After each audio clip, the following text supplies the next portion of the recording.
Good evening. Tonight we're reading Around the World in 80 Days by Jules Vern. Chapter 8, in which Passepartout talks rather more, perhaps, than is prudent. Fix soon rejoined Passepartout, who was lounging and looking about on the quay, as if he did not feel that he, at least, was obliged not to see anything. "Well, my friend," said the detective, coming up to him, "is your passport vised?" It is. It is you, is it, monsieur?" responded Passepartout. "Thanks, yes, the passport is all right." "And you are looking about you?" "Yes, but we travel so fast I seem to be journeying in a dream. So this is Suez?" "Yes." "In Egypt?" "Certainly in Egypt." "And in Africa?" "In Africa." "In Africa," repeated Passepartout. "Just think, monsieur, I had no idea that we should go farther than Paris. And all I saw of Paris was between 20 minutes past 7 and 20 minutes before 9 in the morning, between the Northern and Lyons stations, through the windows of a car, and in a driving rain. How I regret not having seen once more Père-Lachaise and the circus at Champs-Élysées." "You are in a great hurry, then?" "I am not, but my master is. By the way, I must buy some shoes and shirts. We came away without trunks, only with a carpet-bag." "I will show you an excellent shop for getting what you want." "Really, monsieur, you are very kind." And they walked off together, Passepartout chatting volubly as they went along. "Above all," said he, "don't let me lose the steamer. You have plenty of time. It is only 12 o'clock. Passepartout pulled out his big watch. "12?" he exclaimed. "Why, it is only 8 minutes before 10. "Your watch is slow." "My watch? A family watch, monsieur, which has come down from my great-grandfather. It doesn't vary 5 minutes in the year. It is a perfect chronometer, look you." "I see how it is," said Fix. "You have kept London time, which is 2 hours behind that of Suez. You ought to regulate your watch at noon in each country." "I regulate my watch? Never." "Well, then, it will not agree with the sun." "So much the worse for the sun, monsieur. The sun will be wrong then." And the worthy fellow returned the watch to its fob with a defiant gesture. After a few minutes' silence, Fix resumed. "You left London hastily, then?" "I rather think so. Last Friday at 8 o'clock in the evening, Monsieur Fogg came home from his club, and 3/4 of an hour afterward we were off." "But where is your master going?" "Always straight ahead. He's going round the world." "Round the world?" cried Fix.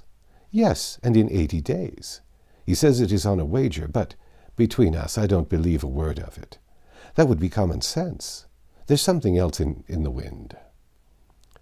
"Ah, Mr. Fogg is a character, is he?" "I should say he was." "Is he rich?" "No doubt, for he is carrying an enormous sum in brand-new banknotes with him, and he doesn't spare the money on the way, either.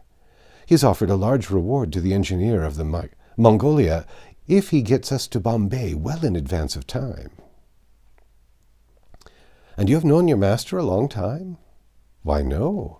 I entered his service the very day we left London."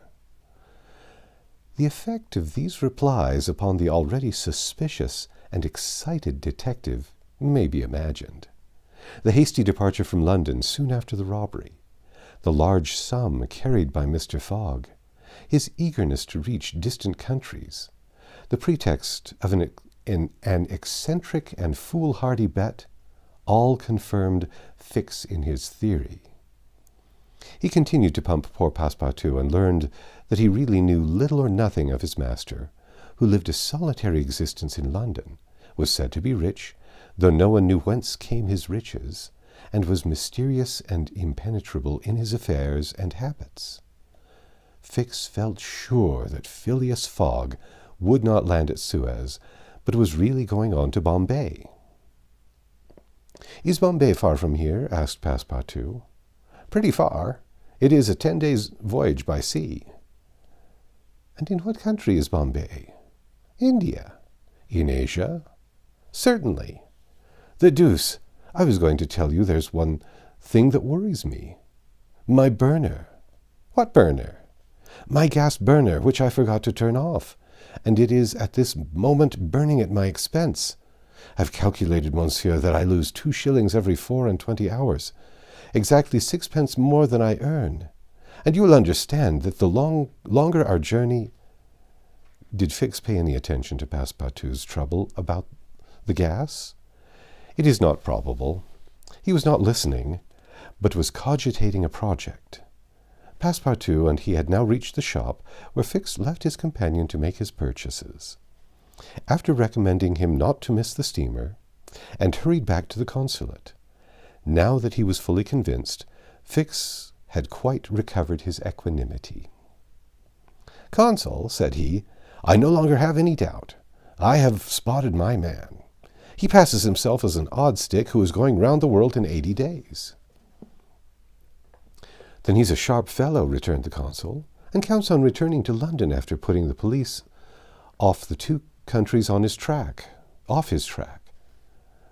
"We'll see about that," replied Fix. "But are you not mistaken?" "I am not mistaken."